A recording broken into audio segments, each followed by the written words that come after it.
द्वादशीला माझा हा एकादशीचा व्रत सोडताना मला बरोबर मिळणार अतिथी हा यासारखं भाग्य नाही. आपण एकत्र उपवास सोडायला बसू. आम्ही नदी तीरावरती जाऊन काही आमचं अन्निक अनुष्ठान आहे तेवढं करून येतो. स्वागत आहे. आणि दुर्वास त्यांच्या अन्निकासाठी म्हणून केले. आता द्वादशीची दुपार झाली, सूर्य कलायला लागला. आता जर सूर्यास्त होऊन गेला तर व्रत चुकलं. काय करावं?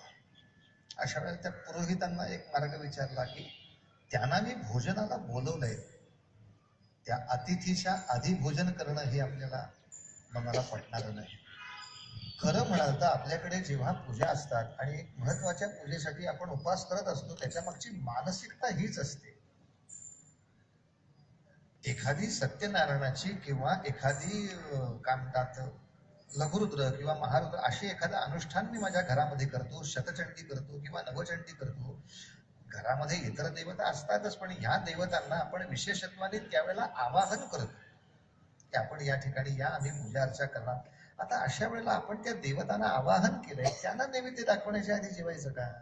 त्यांचं जेवण झाल्याशिवाय जेवण हे आपल्या मानसिकतेत बसत नाही ना.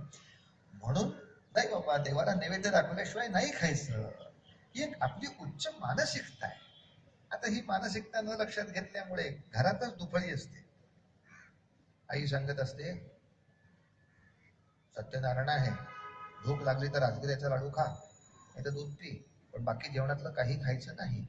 आज सत्यनारायणाला बोलवलंय ना आपण, मग त्याला नैवेद्य दाखवून त्याचं जेवण झाल्याशिवाय आपण जेवायचं का? वगैरे वगैरे आई छान समजावून सांगते की बापाने सूर लावायचा, असं उपाशी ठेवून काही धर्म होत नाही. खा रे, तुला काय हवं ते शंका काही नाही.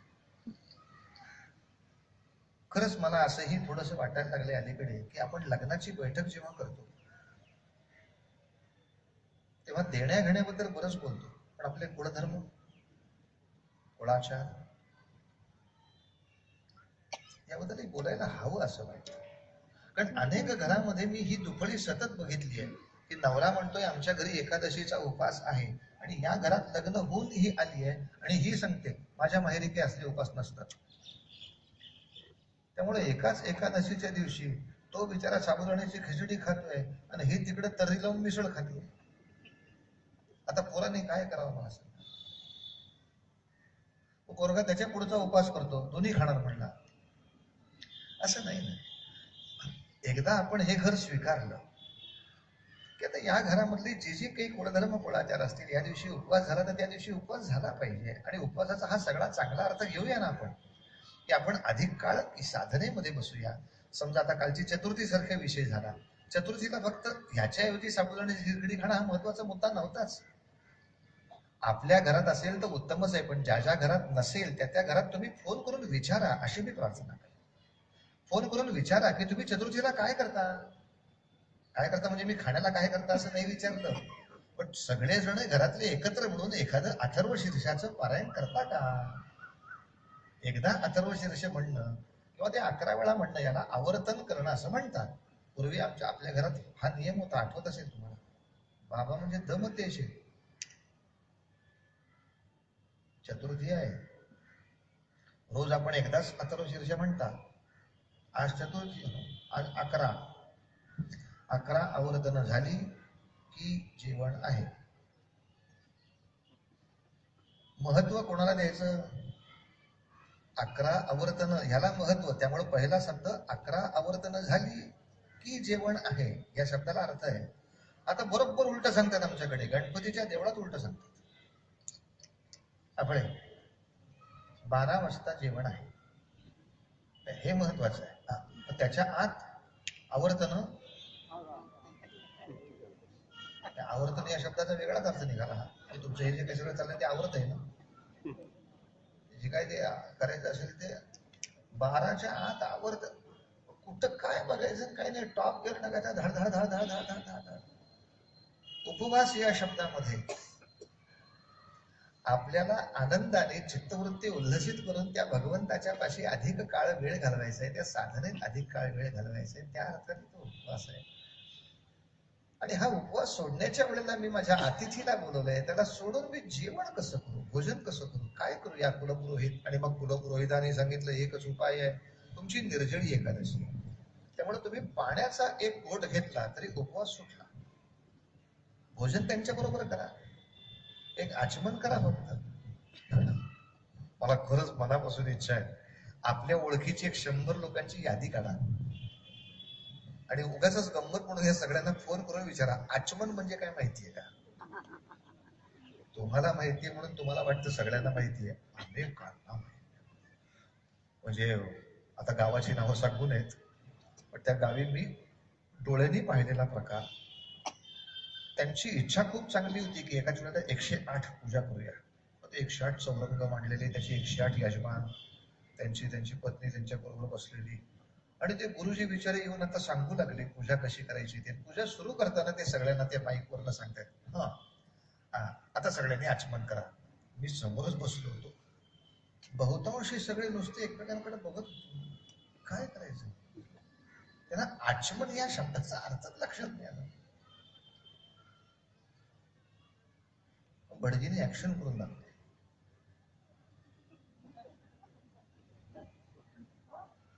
सगळ्यांनी असं करायचं. ह्या हातात पडी नाही. भटजीने कशी ऍक्शन केली, अरे मला काय नृत्य वगैरे करायचं. शेवटी मी सांगितलं, भटजी बुवा आता अ पासून शिकवायचं. हा, आपल्या समोर जे पळी भांड ठेवलेलं आहे त्या भांड्यामध्ये पाणी ओतून घ्या. त्या भांड्यामध्ये जे पाणी ओतलेलं असेल त्याच्यामध्ये जी पळी दिसती आहे, त्यांनी एक पळी ते पाणी डाव्या हाताने उचला, उजव्या हाताची गोमुख मुद्रा तयार करा, त्याच्यामध्ये ते पाणी ओता आणि असा आवाज न करता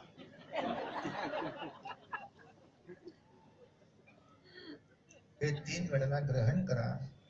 चौथ्या वेळेला या हातावरनच असे पाणी ताम्हनात सोडा. कारण नुसते पाणी सोडा या शब्दाचा अर्थ नाही कळत. इथपर्यंत अवस्था आहे, तुम्हाला सांगू. इथपर्यंत आपल्याला असं वाटतं की आपण आपल्या घरावरनं समाजाची कल्पना करतो, पण फार भयानक झालं, फार भयानक. म्हणूनच बहुतेक गोंदवलेकर महाराजांना माहीत असावं की आपण उपासना करावीच, पण ज्या ज्या ठिकाणी बंद पडली आहे तिथे ती परत सुरू करणं हे सुद्धा भक्ताचं काम आहे. म्हणून नाम सदा बोलावे, गावे ध्यावे, पण जनास सांगावे. रविवारच्या दिवशी फोन करायचा एकमेकांना, काका काय आज रविवार आहे ना? हो. तुमच्या नातवाला सुट्टी होती ना? हो. मग घेतला का नाही पूजेला बरोबर? ह्याच्यावर चर्चा करूया ना, त्याला पूजा करायला बसवा. सुट्टीचा दिवस आहे ना, मी पूजा करून घेतो, तू दाढी करून घे. नाही चालणार. सुट्टीचा दिवस आहे, पूजेला बस. आमच्या उद्यान कार्यालयाच्या शेजारी एक म्हातारा माणूस मेला, हा विनोदी वाक्यप्रचार आहे पण असू दे. तो गेला आणि त्याची 2 मुलं वाटणी करायला बसली होती. वाटणी म्हणजे इतकी छान चालली होती, कल्पना करा की घरामध्ये 4 झाडू आहेत, तर 2 झाडू या भावाचे, 2 झाडू या भावाचे. इतकी चांगली वाटणी नाही केली त्यांनी. ते सगळे झाडू सोडवायचे, त्याच्या काड्या मोजायच्या, त्यातल्या निम्म्या काड्या तुझ्या, निम्म्या काड्या माझ्या, परत झाडू बांधून घ्यायचे. इतकी काटेकोर सगळी वाटणी चालली होती. पण ह्यातलं एक भांड दोघांनाही नको. चांदीचो गडगडगडगडगडगडगड घेतला, तो तिकडून टाकून द्यायचा, गडगड घेतला. अशा 2 भावांच्या भांडणात कोण गाढव जाणार? आपली गेलो. अरे काय चाललंय तुमच्या दोघांचं? दोघं एका सुरात ओरडले, महाराज आमचा बाप गाढव होता. ते कळतच आहे म्हणजे, तुमच्यावरूनच मला कळता येते. वेगळं सांगायला नको, पण झालंय काय? हे भांड हे उभंच राहत नाही, असं निमुळत आहे. आणि याच्यात काही ठेवताच येत नाही, त्याला छिद्र आहे. अरे मेल्या ते अभिषेक पात्र आहे. त्या पोरांची चूक नाहीये ती, त्या पोरांची चूक नाहीये. ह्या बापाने आयुष्यात कधी पोराला जवळ घेऊन अभिषेक केलाच नाही. नाही तर त्याला कळलं असतं की कसं ठेवतात. ज्यांच्या खांद्यावर आपल्याला पुढच्या संस्कृतीची धुरा द्यायची, त्यांच्याकडनं आठवड्यातनं एकदा तरी आपल्या घरातल्या त्या पूजा अर्चा कुलपरंपरा व्हायला नकोत का? तू नैवेद्य दाखवायला पाहिजेस, तू धोतर नेसून पाहिजेस. आमच्याकडं देवाचं सगळं वडीलच बघतात असं नाही असतात ना. देवाचं सगळं म्हणजे आपल्या घरातल्या सगळ्यांचं आहे ना. सगळे बसूया ना एक दिवशी. फार गंमत महत्वाची आहे. काही काही गोष्टी फार आग्रहाने केल्या पाहिजेत. गावे ध्यावे जनासी सांगावे. आणि लक्षात ठेवा, आपल्या दगदगीच्या सगळ्या या धावपळीच्या अवस्थेत सुद्धा आपण एवढे छोटे नियम जरी काटेकोरपणे पाळले तरी प्रचंड शक्ती प्राप्त होते. फक्त ते थोडे काटेकोरपणे पाळायला खूप शक्ती प्राप्त होते. कशी? तीच तर कथा आहे. याने असं आचमन केलं, तो पाण्याचा घोट घशात गेला असेल तोपर्यंत दुर्वास आले. जे डोकं फिरलं, मला टाळून जनभक्षण केलं, अशी जटा उपटली, हाड दिशी आपटली, त्याच्यातून राक्षसी निर्माण झाली. तिला आज्ञा केली, खाऊन टाकूया मूर्ख राजाला. अंबरीशाने क्षणभर डोळे मिटले आणि प्रार्थना केली, भगवंता माझ्याकडून काही चूक झालेली नाही, आणि असं असताना या ऋषीवर्गाने निर्माण केलेली राक्षसी मला मारणार. आपणच तारा आणि आपणच मारा, या दृष्टीनं हात जोडले भगवंताला महाराजा.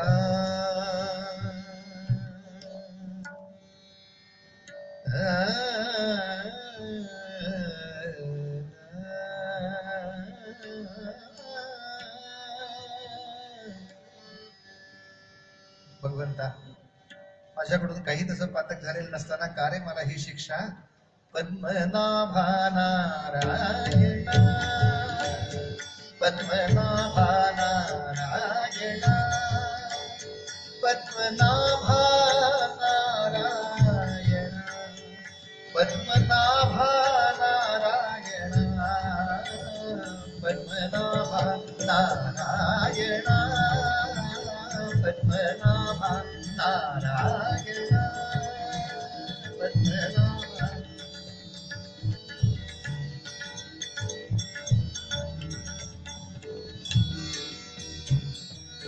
सकल देवाधिदेवा, सकल देवाधिदेवा, कृपाळू माझी केशवा, सकल देवाधिदेवा, कृपाळू माझी केशवा, महानंदा महानुभावा,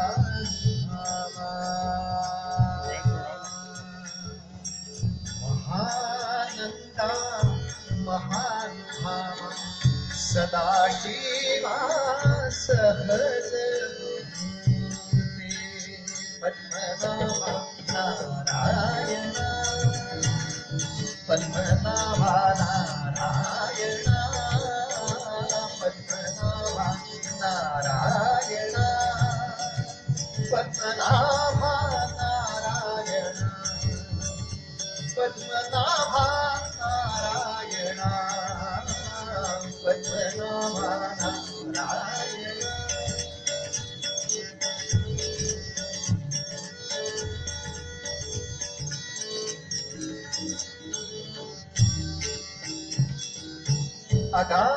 अगागे सगुण निर्गुणा, अगागे सगुण निर्गुणा,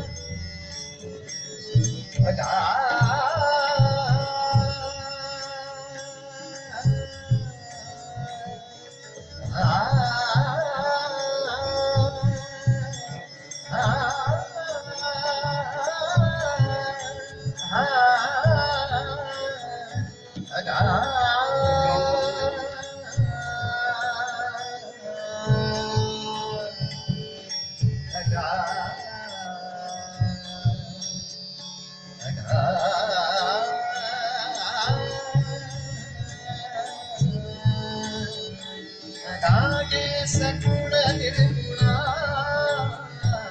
अगागे सगुण निर्गुणा, जगत जनित्या जगत जीवना, जगत जनित्या जगत जीवना, वसुदेव देवकी नंदना, वसुदेव देवकी नंदना, वसुदेव देवकी नंदना, भवबंधनी सोडवा पद्मनाभा नारायण, पद्मनाभा नारायण. नारायणा पद्मनाभा नारायण नारायण नारायणा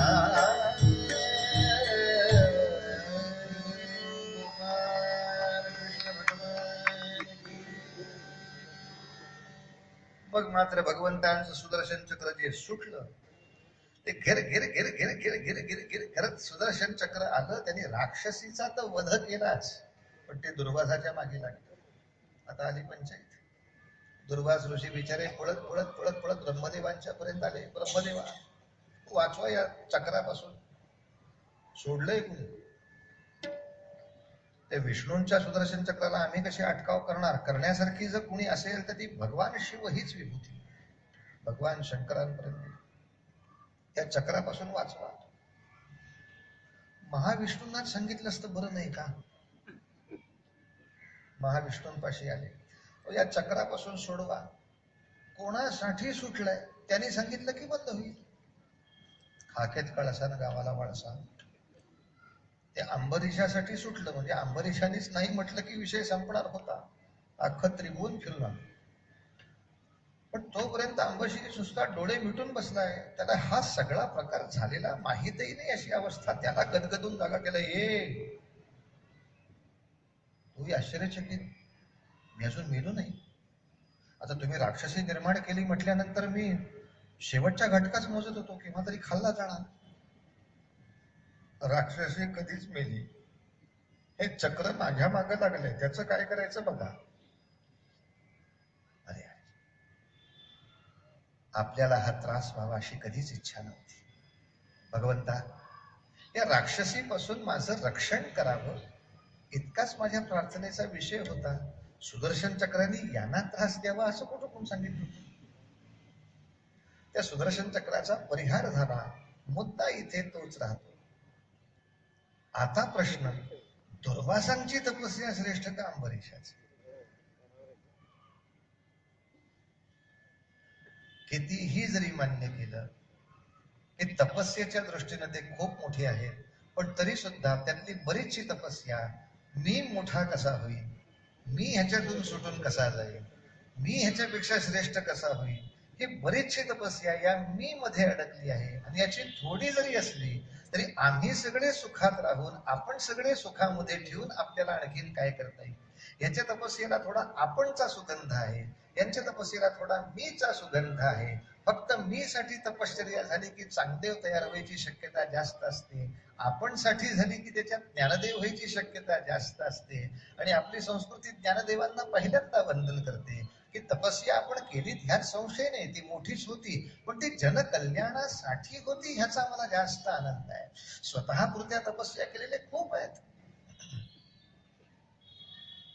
आज ज्या ज्या म्हणून संत विभूतींच्या आपण पूजा करतो, ते साईनाथ असोत, गजानन महाराज असोत, अक्कलकोटचे स्वामी असोत, गोंदवलेकर महाराज असोत, या सगळ्यांच्या तपस्या केवढ्या प्रखर प्रचंड आहेत. पण त्यांनी फक्त तपस्या केल्यात म्हणून वंदन नाही आहे. त्याने ती तपस्या आमच्यासाठी वापरली, आमच्यासाठी दिली. म्हणून तर समर्थांनी मुद्दाम 2 ओळी वेगळ्या वापरल्या आहेत. उपासनेला दृढ चालवावी, देव संतासी सदा नमावे, सत्कर्मयुगे भय हारवावी, सर्वामुखी मंगल बोलवावे. जय जय रघुवीर समर्थ. आम्ही जीवनभराची उपासना दृढ केली म्हणजे झालं की सत्कर्म नाही झालं. उपासना तुझ्यासाठी झाली, सत्कर्म समाजासाठी आहे. आणखीन सोप्या भाषेत, उपासना म्हणजे मी वकील होणं, सत्कर्म म्हणजे मी गरीबाला सोडवणं. उपासना म्हणजे मी बलिष्ठ होणं, आणि सत्कर्म म्हणजे मी बाजीराव सिंगमचं काम करणं. म्हणजे सिनेमातलं नव्हे, त्यांना दुष्टाच्या जाचापासून सोडवून दाखवणं. उपासना म्हणजे मी उत्तम स्वयंपाक करणं, सत्कर्म म्हणजे मी अन्नदान करून दाखवणं. का नुसते उपासना केलेले खूप आहेत. आपले तुम्ही आमच्याकडे या हो. आमची मुलगी परवाच्या कार्यक्रमात होती, आम्ही सारे खवय्ये. असे 2 पदार्थ तिनं केले, ते आयोजक नुसते बोट सुद्धा चाटत राहिले चुपूक चुपूक. अप्रतिम करते. हो का, येतो उद्या तुमच्याकडे. नाश्त्यासाठी काय करा. नाही नाही मी करीन ना. नाही तुम्ही कशाला, ती स्पर्धेला गेली होती ना. नाही ती करते खूप छान, पण कुंडाला खायला देत नाही. मग काय करायचं आम्हाला त्याच्याशी. उपासना आहे, सत्कर्म नाही. आणि सत्कर्म नाही तर त्या नुसत्या उपासनेला आपण फारशी किंमत देत नाही. हे विद्वान आहे पण मार्गदर्शन करत नाहीत. हे शिक्षक आहे, प्रचंड शिक्षण घेतलंय, मला काही मी कोणाला यांचं मोठेपण. स्वतःच्या वारुळातले सगळे नाग आहेत. नागपंचमीला कुणीच कामाचा नाही यातला. तेव्हा नुसत्या उपासनेपेक्षा, उपासनेला कोणीही कमी लेखत नाही, पण समर्थांची सुद्धा उपासना 12 वर्षाची पूर्ण झाल्यानंतर असं मनात वाटलं होतं की जीवन संपून टाकावं इथे. रामरायांनी त्या आत्महत्येपासून समर्थांना वाचवलं आणि सांगितलं, तुमची काया ही आता आमची काया आहे, ह्या कार्यासाठी तुम्हाला जगायचंच आहे. झालं, रामाचं दर्शन झालं, निघाले आपले निजधामाला. असं नाही चालणार. जनसेवे पायी काया झिजवावी. बघा, एका मुद्द्यासाठी असे ठो ठो ठो ठोकलेले प्रकरण आहेत. बस आणखीन 2 कथा शेवटच्या फार गुण. उद्या मात्र आपल्याला ह्याची तुम्हाला आश्चर्य वाटत असेल, हे काय समोर आलं आपल्या. उद्या हिरण्यकश्यपू, प्रल्हाद, ते सगळं आपल्याला नृत्य नाट्यातून बघायचंय. त्यासाठी हा वेगळा नृत्य मंच तयार केला आहे. तेव्हा जी मुलं नुसतीच कथा काय ऐकायची म्हणून बोर असल्यामुळे आली नसतील, त्यांना उद्या आणायला आपल्याकडे गिमिक आहे. अरे डान्स आहे उद्या, त्यात राक्षस येणार आहे, त्यात असा हिरण्यकश्यप पण येणार आहे, त्याच्यात नरसिंह पण येणार, वगैरे वगैरे. काय असतं, त्यांना थोडं चित्रमय त्याचं आकर्षण असतं. त्यामुळे आपल्याला तो आनंद उद्या घ्यायचा आहे. आणखीन एक कथा छोटीशी अशी आहे की बाबा रे, अशा काही महत्वाच्या गोष्टी करणं देवादिकांनाही चुकत नाही. देवादिकांनाही चुकत नाही. अर्थात दुर्वासांची अशी एक फजिती तू ऐकलीस, पण या नुसत्या फजितीवर जाऊ नकोस. दुर्वासी इतकी मोठी विभूती आहे की असेच दुर्वास ऋषी आपल्या मार्गातून भ्रमण करत जात असताना एका सुकन्येनं त्यांना सुंदर अशी माला अर्पण केली. ऋषीचं पूजन व्हावं यासाठी त्यांनी पुष्पमाला अर्पण केली. जाता जाता समोरनं इंद्र येताना दिसले ऐरावत पर्वतावर. वा वा वा. मनात असं आलं की इंद्राला ही माला अर्पण करावी, म्हणून ऋषीवर्याने ती इंद्राला अर्पण केली. आणि का कोणास ठाऊक त्या क्षणी इंद्र थोडे वागताना चुकले. काही वेळेला माणूस त्या पदावर गेला की जरा गडबड होते. ते जरा वागताना असे चुकले, त्यांनी त्या मालेचा थोडा उपमर्द केला, तिचा पुरेसा सन्मान केला नाही. तेव्हा मात्र राग असा आला की ऐश्वर्याच्या नादामध्ये अशा ऋषीने दिलेल्या प्रसादाचा अवमान करतोस, धनहीन होशील, धनहीन होशील. अरे बापरे. इंद्र आणि देव तेव्हा शक्तिहीन आणि धनहीन झाले. याचा जबरदस्त फायदा आता असुर उठवणार हे लक्षात आलं. असं नको व्हायला. पुन्हा एकदा या सृष्टीमधलं धन काहीतरी मंथन करून निर्माण करून परत एकदा बाहेर काढावं लागेल. त्यांनी पुन्हा एकदा देवादिकांना सामर्थ्य प्रदान करावं लागेल. हे ऋषीवरा, काहीतरी उशाप द्या. आता उशाप एकच, ही धनहीनता आणि शक्तिहीनता घालवण्यासाठी समुद्र मंथन करावं लागेल. समुद्र मंथनातून सगळं आणावं लागेल. समुद्र मंथनाबद्दल मात्र अनेकांच्या डोक्यात अनेक शंका आहेत. ती शंका अशी, हे समुद्र मंथन जर असुर आणि देव या दोघांनी एकत्र मिळून केलाय,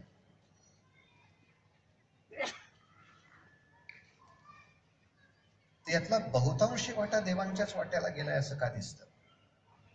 आणि तसं म्हणाल तर असुरांच्या बद्दल किंवा राक्षसांच्या बद्दल फार काही वाईट मत करायचं गरजच नाही, कारण ते आपले भाऊच आहे. एकाच कश्यपाची संतती देव आहे आणि दानव आहेत. फक्त ही दितीची मुलं आहेत, ही आदितीची मुलं आहेत.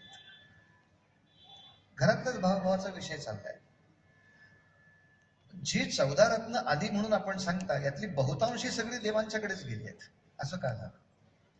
आणि मुळात याच्यातून निर्माण होणारं अमृत हे खरंच देह कधीही मरणार नाही याच्यासाठी उपयोगाचं होतं का?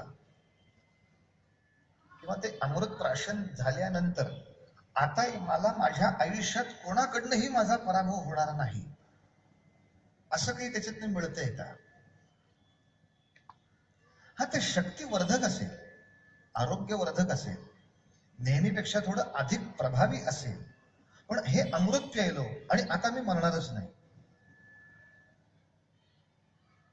तर तसं फारसं काही दिसत नाही. कारण अमृत प्राशन किंवा ते समुद्र मंथनाची कथा झाल्यानंतर सुद्धा पुष्कळशा युद्धांमध्ये देवादिकांचे पराभव झालेले आहेत.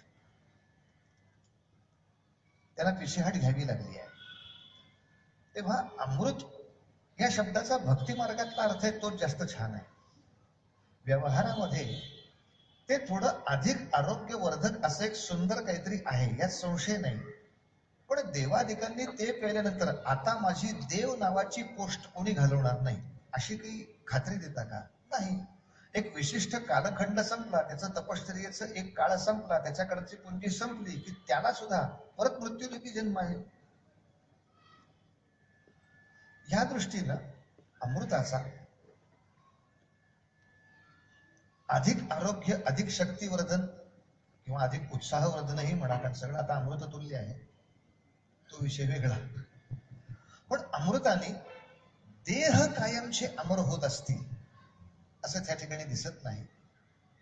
कारण आज देह रूपामध्ये या अमृत पेलेल्या कोणाचंही तुम्हाला दर्शन तसं उपलब्ध नाही. विभूती रूपाने आहे, ध्यान रूपाने आहे.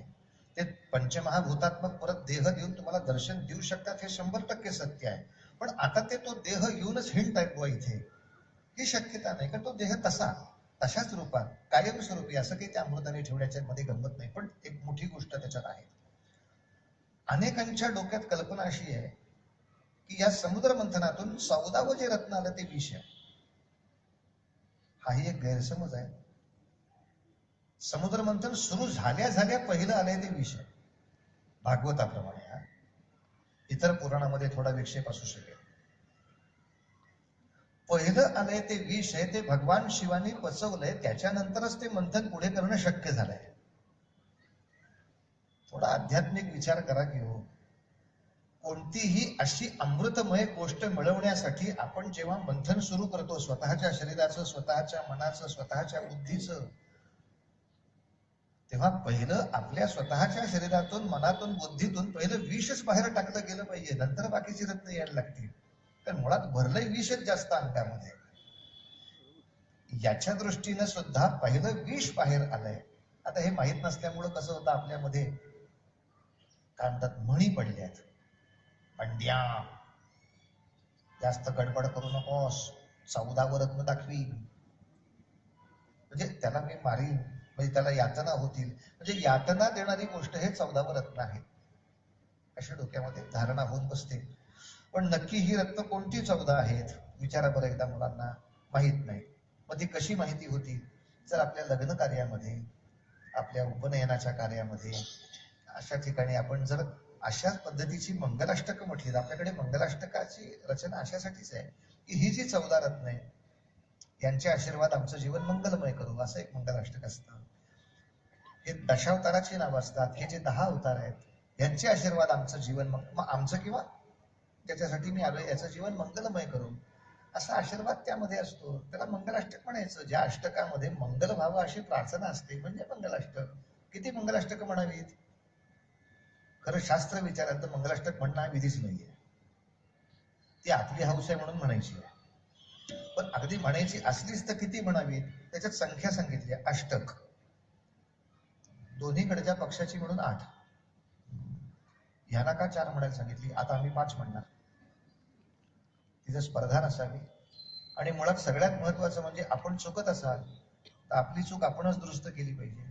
परधर्माची माणसं हिंदू धर्माला नावं ठेवतात म्हणून आपल्याला वाईट वाटतं, पण आपण सुद्धा आपल्या धर्मामध्ये चुका करत असतो, त्याचा आपल्याला वाईट वाटायला नको का? अलीकडे आपण मंगलाष्टक या नावाखाली पुढे वृत्तांत सुरू केलेत, ते आपण आपले बदलायला नको का? की मंगलाष्टक हे अशा तऱ्हेच्या देवांचं नामस्मरण व्हायला पाहिजे, संतांचं स्मरण व्हायला पाहिजे, तीर्थक्षेत्राचं स्मरण व्हायला पाहिजे, 14 रत्नाचं स्मरण व्हायला पाहिजे, यांनी याचं मंगल व्हावं असं म्हटलं पाहिजे. याची थोरली बहीण राहते इथेच कोथरुडला, हे काय आहे मंगलाष्टक. आणि आग्रह असतो, माझ्याकडे येऊन अशी नावं देऊन देतात, यांची सगळ्यांची नावं आली पाहिजे ना, लग्न होणार नाही तर या सगळ्यांची नावं मंगलाष्टक म्हणून घ्यायची. हो, नाही तुम्ही नाही दिले तर आमच्याकडे कवी तयारच आहेत. बाबू तू असूनी लहान छकुला मोठाच झाला कसा, लग्न मांडवामध्ये असलं काहीतरी रोज ऐकायची सवय. मला सांगा, लग्न या संस्काराचा सुद्धा हा विटंबनाच नव्हे का? मग त्यापेक्षा आपण पाठ करा लोकांना नसेल तर, आणि म्हणा 14 रत्न, अर्थात हे समुद्र मंथन होण्यासाठी मंदार पर्वत हाच रवी म्हणून घेतला, वासुकी सर्प हा दोर म्हणून घेतला, आणि ह्याच्यातून काहीतरी अमृत निर्माण होणार आहे हे सगळ्यांना माहित होतं. याच्यातून अमृत येणार माहित होतं. देवादिकांनी ही रत्न घेतलेली दिसतात, पण ती घेतलेली नाहीयेत. रत्न प्रत्येक आल्यानंतर चर्चा झाली आहे, घेताय. असुरांचं सगळं लक्ष फक्त अमृतावर आहे, त्यामुळे हे हे सगळं तुम्ही घेतलं तरी चालेल अशा प्रकारात ते यांच्याकडे आलंय. हे तुम्ही, आमचं सगळं लक्ष अमृतावरती, एक अमृत प्राशनातून त्यांना एक प्रचंड शक्ती प्राप्त होणार आहे, काही प्रमाणात का होईना त्या शक्तीच्या स्थैर्याची खात्री त्यांना मिळणार आहे. त्याच्या जीवावर त्यांना आणखीन विक्रम करायचे, आणखीन विजय करायचे. आणि हे सगळे विक्रम आणि विजय कशासाठी करायचे? इंद्रिय सुखासाठी, इंद्रियाच्या स्वतःच्या ऐहिक उपभोगासाठी करायचे. म्हणून असुर शब्दाचा अर्थ कुठलं जातीवाचक असा हा शब्द नाहीये. असुषु रमन्ति इति असुरः, अशी त्याची व्याख्या आहे. जो इंद्रिय सुखामध्येच रममाण राहतो, इंद्रिय सुखासाठी वाटेल ते करायला तयार असतो, अशा प्रवृत्तीला आसुरी प्रवृत्ती असं म्हटलंय. दुसऱ्याचं लुबाडावं आणि आपली स्वतःची चैन करावी अशी जी मानसिकता, याला आसुरी प्रवृत्ती म्हटलेलं आहे. मग आसुरांना या सगळ्या गोष्टी मिळणं किती घातक आहे. त्यांचं लक्ष फक्त अमृतावरती आहे, बाकी काही नाही मिळालं तरी चालेल. आणि काही वेळेला लोकांचा स्वभाव असा असतो, विरोध करायचा असतो असं नाही, पण तुम्ही म्हणता म्हणून विरोध करायचा असतो.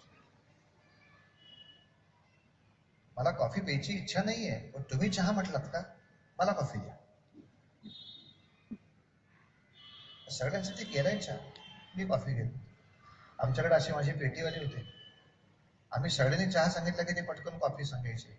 पण घरी काही वेळेला केलेली नसायची, यजमान असा दुर्मुख लावायचा, मी त्याला हळूच कानात सांगायचो, 2 मिनिटं उशिरा आणा चहाचा कप, पण म्हणा कॉफी घेतो, ते पितो. त्याला होतं ते 2 मिनिटांच्या नंतर आलं. आयुष्यभर तो बिचारा कॉफीच्या नावाखाली चहा पित होता, ते फक्त 2 मिनिटं उशिरा त्याचा कप यायचा, हे काय कॉफी घेऊन. पण त्यांनी खरी कॉफी स्वतःच्या पैशाने कधी प्यायलीच नाही, त्यामुळे तो प्रश्नच येत नसेल त्याचा. पण त्याला कॉफी नकोच होती. प्रश्न काय होता, तुम्ही चहा म्हटलात का. तसं हे समुद्र मंथन करताना जर वासुकीच्या तोंडापाशी आपण उभे राहिलो नागाच्या, तर त्याच्या तो दमल्यामुळे विषारी फुटकार येतील, त्या विषामुळे आपली शक्ती जास्त क्षय होणार आहे. आपण शेपटाकडे उभं राहायला पाहिजे. पण आपण शेपटाकडे उभं राहतो म्हटलं की ते म्हणणार आम्ही शेपटाकडे जाणार. मग अशा वेळेला काय करायचं, आपण त्याच्या उलट म्हणायचं, आम्ही सगळे समुद्र मंथन करताना या सर्पाचा जे उत्तमांग आहे त्याच भागात राहतो. उगाच शब्द वापरताना अगदी उत्तमांग वगैरे वागायला. उत्तमांग, उत्तमांग तुम्हाला का म्हणू, तुम्ही जा शेपटाकडं, आम्ही उत्तमांगाकडे. हेच तर हवं होतं, हेच तर हवं होतं. आपली पुराणं सुद्धा आपल्या संसारिक अनेक गोष्टी आपल्याला शिकवतात. मला सांगा, अलीकडे मध्ये एक सिरियल आली होती सासू सुनेची, ह्याच मुद्द्यावर होती ना. पुराणामधलाच त्याने मसाला घेतला होता तो, की ज्या सुनेला पक्की खात्री आहे की मी सांगेन त्याच्या उलटच सासू म्हणणार आहे, मग ती आपलं आयुष्य सुखी करण्यासाठी सोपा नियम घेते, आपल्याला जे वाटते त्याच्या उलट सांगायचं, म्हणजे सासू त्याच्या उलट, म्हणजे आपल्याला हवं ते सांगते. तिला नाटकाला जायचं असतं, ती लगेच सासूला विचारते, सासूबाई आज सिनेमाला जाऊया. सासूला सिनेमातही इंटरेस्ट नाही, नाटकातही इंटरेस्ट नाही, पण तिचं म्हणणं खोडून काढण्यात तिला इंटरेस्ट आहे. ही विचारते सिनेमाला जाऊया, काही सिनेमाला वगैरे नको, नाटकाला जाऊया, द्या टाळी. असं सगळे मटेरियल सुद्धा आमच्याकडे ह्याच्यातून पुरवतात ही माणसं. पण भगवंतांचं गुणानुवाद या ठिकाणी गुणसंकीर्तन करताना असं सांगितलंय. काय सांगू राजा, अरे तो मंदार पर्वत सुद्धा त्याच्या जागेवरून समुद्रापर्यंत आणायचा म्हटला तरी ते सुद्धा देवादिकांची असुरांची दमछाक झाली होती. यांना तो पर्वत सुद्धा समुद्रापर्यंत आणता आला नाही. मध्येच या सगळ्यांनी प्रयत्न सोडले होते, पण का होईना तुम्ही चांगल्या प्रयत्नाला सुरुवात केली, याला बक्षीस म्हणून भगवंतानेच तो पर्वत शेवटी आणून त्या तिथपर्यंत पोहोचवला. पुढे अहो तो एकदा घुसळला जायला लागल्यावर पाण्यात आधी खोल खोल जाणार, याला खालना आधार नको का? मग शेवटी पूर्व रूपामध्ये भगवंतांनी त्याला खालना आधार दिला. आणण्याचंही बिचारं काम देवच करायला तयार आहे, खालना आधार द्यायचं काम देव करायला तयार आहे. मेल्यानं मंथन तरी करा. सब भगवान करेगा हम देखते रहेंगे, असं नाही ना करून उपयोग. मंथन तरी आपण आपलं करूया. आणि मग आता मंगलाष्टक करण्यासाठी क्रम बदललाय, पण मुळात क्रमाने पहिलं विष आलंय. पण आता मंगलाष्टक तुमच्या कानावर घालतो, नीट लिहून घ्या. नंतर आता काही, पण आपापल्या घरच्या चांगल्या कार्यामध्ये अशी श्लोक मंगलाष्टक म्हणत जा. लक्ष्मी कौस्तुभ पारिजातक सुधा धन्वन्तरिश्चन्द्रमा गाव कामदुधा सुरेश्वर गजो रंभादि देवांगना. असंच म्हणायचं, रंभादि देव. काय देवी रंभादि कशाला पाहिजे? रंभादि देवांगना अश्व सप्तमुखो विष्णु हरिधनु शंखो मृतं चांबुधे रत्नानि चतुर्दश प्रतिदिनं कुर्वन्ति वो मंगलं शुभमुहूर्त सावधान. 14 रत्न मिळाली आणि 14व हे अमृत हाती मिळाल्यानंतर त्या अमृत कलशाची आता अशी खेचाखेच सुरू झाली. तुम्हाला का आम्हाला, आम्हाला का तुम्हाला, तुम्हाला का आम्हाला. आता या खेचाखेचीत ना ह्याला ना त्याला अशी अवस्था व्हायची शक्यता नाकारता येत नाही. मग अशा वेळेला पुन्हा भगवंतालाच काळजी. मुद्दा लक्षात घेण्यासारखा आहे. आपण जर नीट प्रयत्न करणार असाल तर आपण जिथे प्रयत्नाला कमी पडाल तिथेही भगवंत तो पर्वत आणून द्यायला तयार आहे. घुसळताना अडचण येणार असेल तर तो पूर्वरूपातही मदत करायला तयार आहे. आणि यातून मिळालेलं फळ जर पुन्हा एकदा चुकून माकून असुरांकडे जायची वेळ आली तरी सुद्धा ते तुला मिळवून देण्यासाठी भगवंत यायला तयार आहे. भगवंत सगळं तुझ्यासाठी करायला तयार आहे. त्याच्यासाठी थोडं तरी तू कर. काहीच न करता त्यांनी सगळं करायचं हे डोक्यात नको. जसं लेकराचं आईचं नातं सांगतात की ते ओटीवर जेव्हा खेळत असतं, आता ओटी म्हणजे काय विचारू नका मला. जुन्या घरातला आत अंगणात आल्यानंतर जे पहिली पायरी चढून जे प्रकरण असायचं ते ओटी. ते ओटीवर खेळत असायचं. पाणवठ्यापाशी पाण्याचा जो हातपंप आहे किंवा विहीर आहे तिथं आई पाणी भरतीये. ते खेळता खेळता मध्येच त्याला आठवण व्हायची, आई कुठे दिसत नाही.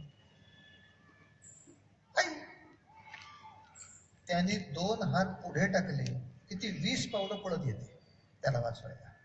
पण केव्हा त्याने 2 हात पुढे टाकू दे, त्याने 2 हात पुढे टाकू दे. तसं भगवंत गोवर्धन उचलायला केव्हाही यायला तयार असतात. आम्ही काठ्या लावायला तयार आहोत हा प्रश्न आहे. फक्त ते उचलतील ह्याला विश्वासाला अर्थ नाही. आम्ही पण ते करू, त्याला आम्हाला वाचवायला ते असतील हा विश्वास महत्वाचा. या दृष्टीनं आता भगवंतानी रूप असं धारण केलंय. मोहिनीचं रूप. आता हेही त्यांनीच करावं धारण.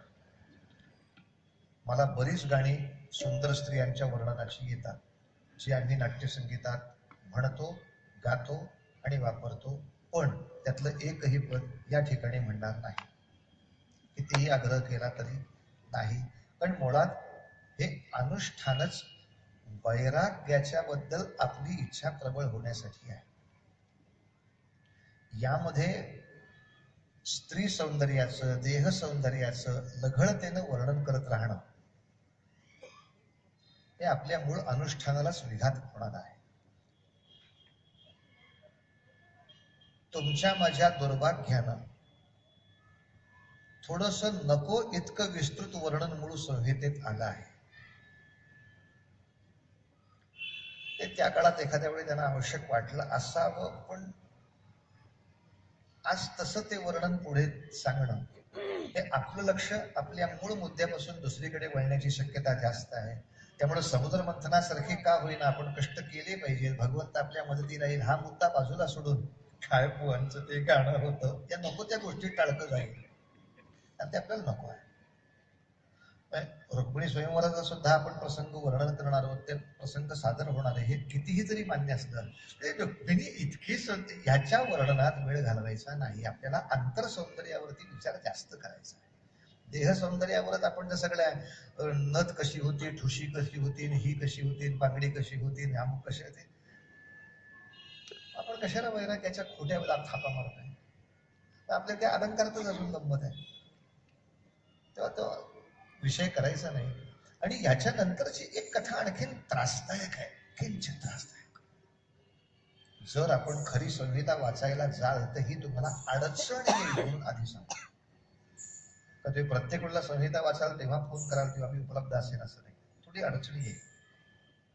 ती अडचण अशी सांगतो, कथानक काय झालं सांगतो. अतिशय सुंदर आणि मोहक युवतीच्या रूपामध्ये भगवंताने त्या ठिकाणी आगमन केलं, ज्याला मोहिनी असं म्हणतात. आणि त्या मोहिनीला बघितल्यानंतर आपल्या पराक्रमाने, आपल्या शक्तीनं, आपल्या हातात आलेला अमृत घट या सगळ्या असुरांनी तिच्या हातात नेऊन दिला. आम्हाला असं वाटतं की अमृताचं आम्हा सगळ्यांना वाटप आपण करा.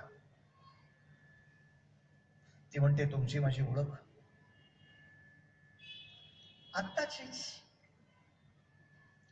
माझ्या योग्यतेबद्दलची आपल्याला ओळख हे कल्पना नाही, तुम्ही खूप सुंदर आहात. हे मुळात असुरच आहेत ना, आसुषु रमनते हाच तर त्रास आहे त्यांचा. ते त्याच्या बौद्धिक योग्यतेकडे बघतच नाही, ती छान दिसते ह्याच्यावरच ते सगळ्या राष्ट्राची धुरा तिच्या पदरात टाकायला तयार आहे. ती फक्त छान दिसणारी पाहिजे. अरे बाबा, ती विचित्र काहीतरी करणार आहे आपल्या देशाचं, काही का बाई छान आहे ह्याच्यावर तर अडकलं सगळं गणित. अरे पण ही जी काही मूळ झाली आहे ती अत्यंत चुकीची झाली आहे. याच्यामुळे देशाच्या विघातक प्रवृत्ती, देश एका खड्ड्यात, बाई कशा असू शर बनते. आणि हे देशाचं वाटोळं करायचे का होईना, आम्ही अधिकार त्यांना दिल्यामुळं कधीतरी माझ्या पाठीवर 1-2 मिनिटं हात ठेवतील, बरं वाटतंय. ह्याच्यातच मोठेपणा आहे. अंतर सौंदर्याचा विचार नाहीच डोक्यात. जिच्या योग्यतेची मला काही खात्री नाही, तिची प्रवृत्ती मला माहित नाही, अशा कोणातरीच्या हातामध्ये धाडकन आपलं भविष्य देऊन टाकलं, जी प्रवृत्ती ते फळ. आणि मग तिनं सुद्धा समजूत काढली, बाबांनो तुम्हाला ताक कसं असतं माहितीये का, कसं पाणी वरती वरती असतं, खरं ताक खालीच असतं. त्यामुळे असं करते, वरवरचं पाणी आहे ना ते देवाला देऊन टाकते, खरं अमृत. आता आपण अमृत नावाची गोष्ट आजपर्यंत पाहिलेली नाही, ती आपण पहिल्यांदाच बघतोय, पण ती ताकासारखी असते. ही छानपैकी ताकातली थाप ही बाई आपल्याला मारतीये, हे खोटं आहे, आपल्याला कळत नाहीये का. असे नका खोटं. बाई कशा आहेत,